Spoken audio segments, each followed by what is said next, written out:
Hello, everyone. This is Isaac, and welcome to another edition of Tekken Talk.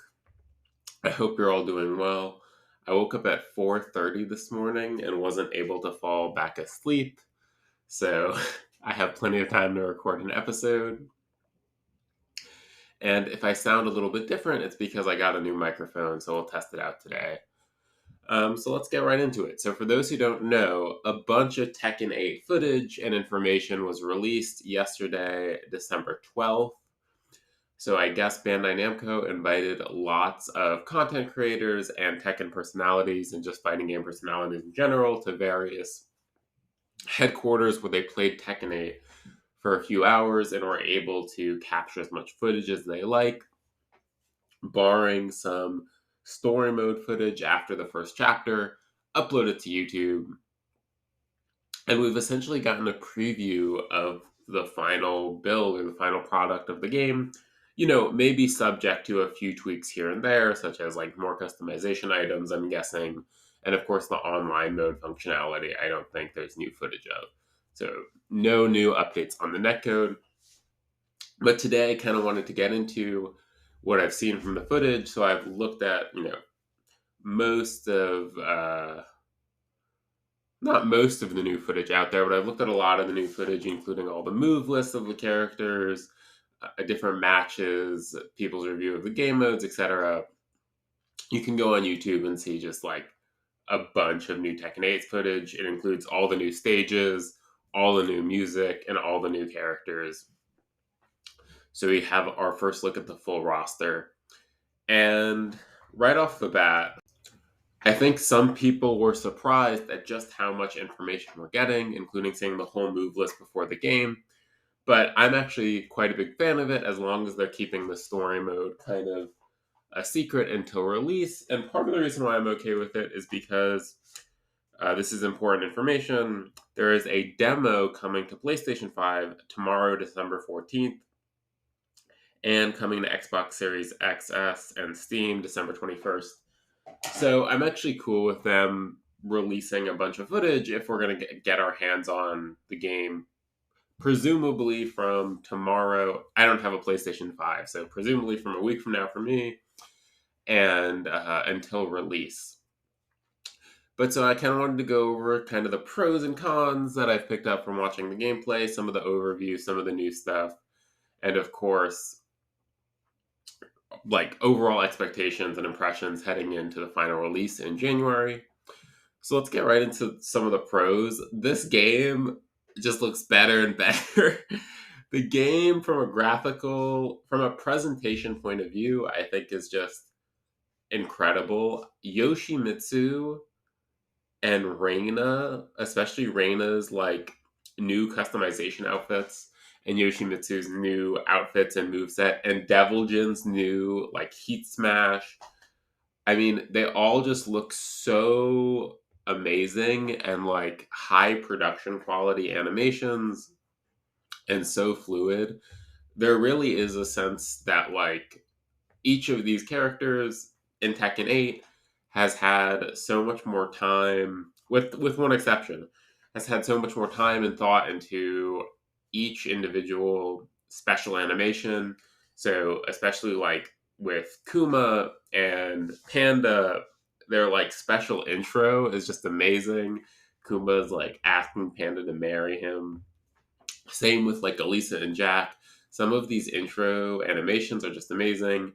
Some of the rage arts also look great. So I think Yoshimitsu's rage art is probably my favorite in the game because there's kind of like this black and white silhouette as he does some like secret slashing ninja stuff. So that looks great. And the music, I know there's kind of mixed reception on the music. I'm a big fan of the music. I really enjoy the new outer space stage music. So there is officially an outer space stage where you're fighting on a meteor. People have pointed out that there's no way there's oxygen up there, enough to breathe at least. And while I do concur, it's Tekken, so whatever. And as well as Lee's new stage. So Lee has like this fancy palace stage, which also has really good music in my opinion. Each of the stages look amazing, and the transitions. So there's kind of like this mystical Azucena stage, or not Azucena, Zafina stage, which has, the hand of Azazel, and that has double floor breaks. There's another stage which is kind of like, well, kind of like Lee's stage, or maybe it is Lee's stage, but that has a balcony break and a floor break. The Meteor stage has a floor break, or it's not a floor break, it's a floor bounce, where I guess this is a new mechanic where essentially when you do a spiking move that would be a bound in, let's say, Tekken 6, it bounces them back up to extend your combo. There isn't that much optimal or like high damage combo footage from the test that went on yesterday. So I don't really know how much damage or extending potential it has, but it kind of looks like a floor break, a post floor break kind of scenario. So that's really cool. I actually really like also the character customization. I think it's a good feature. The overall presentation, I think because of the customization, is enhanced. There is some more limited options in terms of the character customization than even like Tekken 5, Tekken 6, I think. I remember playing Tekken 6 and just having like pages of items, but that could just be nostalgia. But I think, not to compare it to other games, but I think, with Street Fighter 6 and Mortal Kombat 1 missing the mark so hard on costumes, I think these free customization items, I'm glad they're in the game, even if they are somewhat limited. They are, you know, they range from the classic, like, super goofy Tekken stuff. So there's a bread hat, like, you can put a slice of bread on someone's head, to, like, more serious, like, samurai looking stuff. So I think there's enough there, at least in the launch of the game, and I'll assume there'll be free updates to, at least get some refreshing costumes on your character. Speaking of which, each character I think defaults to 4 costumes. So you have your first 2 costumes, which are like the 2 color variations of the character's main costume. And then the third costume is their alternate, and their fourth costume is their Tekken 7 Classic costume. And oh my god, the Tekken 7 Classic costumes look so much better than Tekken 7. Like, I remember early on in Tekken 8, Discord, a lot of people were saying how it looks similar to Tekken 7. Just compare the costumes side by side and you will be blown away. Other pros I kind of want to get out there are some of the moves on the move lists just seem like amazing. Devil Jin has a new kind of fly stance, which is similar to Mitsu's fly forward, but it's not really a mix-up stance. I guess it can be used as a combo ender or potentially a pressure tool. Yoshimitsu has just there's like a bit of new flash and a bit of new kind of, I don't know what to call it, I guess like ghost trace animations on some of his sword swipes, which look awesome. Victor is just so flashy, and I guess Victor is kind of like Noctis, but at the same time, some of his moves seem a little bit shorter range, a little bit quicker, a little bit tighter than Noctis was. So we'll kind of see how he plays in the full game. And then Reina might be the character. Reina is such an exciting character because, one, her moves seem like the combination of a stance character and a Mishima, because she does have an electric. And when it's all put together, some of her gameplay just looks amazing and people are loving her. And I don't know all of the details of this, but there seems to be some huge news with Reina's execution. And that is her wave dash, which now has a really cool like electricity sound effect. And there's electricity on the floor when she wave dashes. And I think she makes like a huh sound. But her wave dash can be inputted with down forward 3. So you do not, it seems like have to do a shoryuken or wave dash motion, which is forward, neutral, down, down, forward to actually get a wave dash. So I haven't seen a full breakdown of this yet. Does that mean you can repeatedly press down, forward, 3 3 3 to get a wave dash?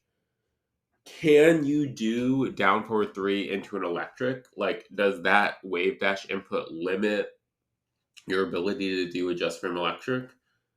This one I'm not sure, but if that is the case, I think that makes a lot of sense. If you can do everything out of it, I'm a little bit concerned about lowering the execution barrier. That said, because I have hand problems, it sounds great to me. But just from a high level perspective, electric execution is kind of an important balancing technique for some of the Mishimas. That said, it seems like Reina doesn't really have a knockdown. This could be wrong, but it seemed to me like she doesn't really have a knockdown low out of wave dash as strong as or at all, but also as strong as Devil Jin's new house sweep, which is a more consistent launcher, or even Kazuya's house sweep, which leads into a vortex. So I guess if you can do an electric out of it, they're kind of balancing it in that way. But I'm hoping that to actually get an electric, that you need the base Shoryuken input, because otherwise I think the whiff punish technique, if I can just do down forward, I guess it would be down forward 3, down forward 2, then I can do a faster frame electric. I don't think that sounds right, so we'll see how that develops. But Reina overall looks great. And now to get into a couple of the cons, or kind of my worries. Well, one is a straight up con. Oh, before that, one last quick thing. I think they fixed Steve's face. I'm pretty sure Steve's face no longer looks like kind of a marshmallow. He again looks like Steve Fox, so thank you to that. I actually think they did it a few weeks ago, post the trailer complaints, but that's a great change. Okay, getting into some of the negative things. Shaheen's rage art is just one of the worst animations I've seen in the game. Like, it's so bad. He surfs on you. He does the surf thing for literally 5 or 6 seconds, and then just flips you up and kicks you. I think Shaheen was always kind of like a not great animated character, but it seems like that's still true in Tekken 8, and his rage art is just, it's shambolic. It's really a disaster. I don't think they'll fix it, or when I say fix it, obviously that's subjective. I don't think they'll change it. But I really wish they will add a secondary rage art, or that could even be great for the whole cast, having alternate rage arts that you can choose, because I think it really puts me off trying the character personally, because I wasn't that interested in him to begin with, and then just seeing some of his animations compared to the rest of the cast and his rage art, I've been pretty put off wanting to play the character just from an animation cool factor. I'm not sure how his new gameplay is, but if it's like Tekken 7, then at least for me, I found it a little bit dry. So that was a bit disappointing. Another thing that was a bit disappointing to me was based on the Tekken 8 website where they had the character breakdowns. It sounded like Kuma was really honing in his Heihachi style, or his Mishima style. And I think a lot of people expected Kuma to have a different moveset, or at least I did, than Panda this time around. Unfortunately, that's not really the case. So Panda and Kuma still are more or less the same characters.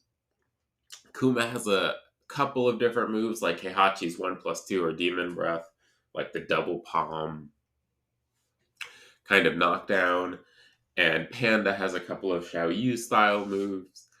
But ultimately, I was really expecting, a totally new moveset, or at least a little bit more uniqueness to the character, because the Bears, one of the things that put me off has been their moveset. I don't love, at least in Tekken 7, I don't love actually using their moveset. And since I'm a big Kuma fan, because he's a bear, I was kind of hoping it was more revamped. And I think it's not a wasted character slot, but it is the same Kuma and Panda sharing a move set with a couple of move exceptions. Another thing that's a bit concerning to me is game modes. So, on the one hand, everyone who I've seen play the game says they really enjoy the new arcade quest mode, which is basically like a single player arcade adventure kind of mode where you start as like an arcade noob and you build your way up, presumably to a better Tekken player. One concern right off the bat is I think that's a more of an unknown. So that's been getting a lot of positive publicity, but I'm a little more skeptical because, at the beginning it could seem great, but how is it, once you start really advancing and once you kind of move out of that beginning stage, some game modes like that tend to, have all of their content really dense up front, and then towards the end it just kind of fizzles out and you play, again, fizzles out into you playing in CPU matches. The other concerning thing, which just is baffling to me, is there's no tutorial mode. So this was said to be the final build of the game, and yet a tutorial mode, which has been something Tekken fans have been yearning for and asking for decades, is not in the game. My guess is that Bandai Namco thinks short introductions into Tekken mechanics within modes like Arcade Quest or Story Mode are efficient, or are sufficient, I should say, for a tutorial, but that's really not the same thing as a full-fledged tutorial mode in games such as Skullgirls or Guilty Gear Strive. And I think that's a really big missed opportunity because it's pretty clear that Tekken 8 will have a lot of new players. It will generate a lot of buzz. And the ability to have a mechanic explained to you in game whenever you want, over and over, in a dedicated mode, I think is super, super helpful, especially, everyone will say it, especially for Tekken, which has so much legacy skill. It would be really just a no-brainer to put in tutorial mode. I'm surprised they didn't. But I guess, we'll see how it goes, and it might be added on at a later date. Other negatives / things I'm slightly concerned about are we haven't heard about the online. I guess we'll just kind of see how it goes. In my last video about the closed beta test, I said I personally had a good experience, but I was actually under the impression that a lot of the stuttering that I was having was because of my PC. And when I lowered the settings, I felt it was better, but there was still a couple stutters, and I was just like, oh, my PC's kind of chugging for some reason. I guess I gotta like upgrade it. To be honest, that's what I was thinking. But then I actually started looking at the discourse, and it turns out a lot of people were experiencing the same weird frame drops that I was experiencing, especially in online, where you would do something like a heat engager or heat smash, and you go from 60 to 45 for like half a second. And you'd be like, oh, well, there goes my mix-up opportunity because I couldn't really tell what was going on. So I'm a little bit skeptical on how much of the online they fixed and how much better the optimization has gotten for the game within a couple months. But, I would have loved to, in this small information session that they had with players, allow them to play online, so them to just get a little bit more feedback on the netcode and how it's been developing. But so yeah, I think that's all I wanted to go over for Tekken 8 and all the new information. Of course, there is also a jukebox mode, so you can listen to all your favorite Tekken songs of the past. I will be putting Infinite Azure music probably in like the customization menu. And overall, I am still overwhelmingly positive with the outlook of the game. And I hope the demo has at least the same characters from the CBT. So I hope the demo is not just 4 characters, although that tends to happen. But either way, there'll be a lot more footage of the game coming out from December 14th when the demo releases on PS5, excuse me. So I guess we'll look forward to that. In the meantime, thank you for listening. I hope you guys enjoyed all the Tekken content that came out and have been dissecting it, watching move lists, watching impressions, all that stuff. And have a great day.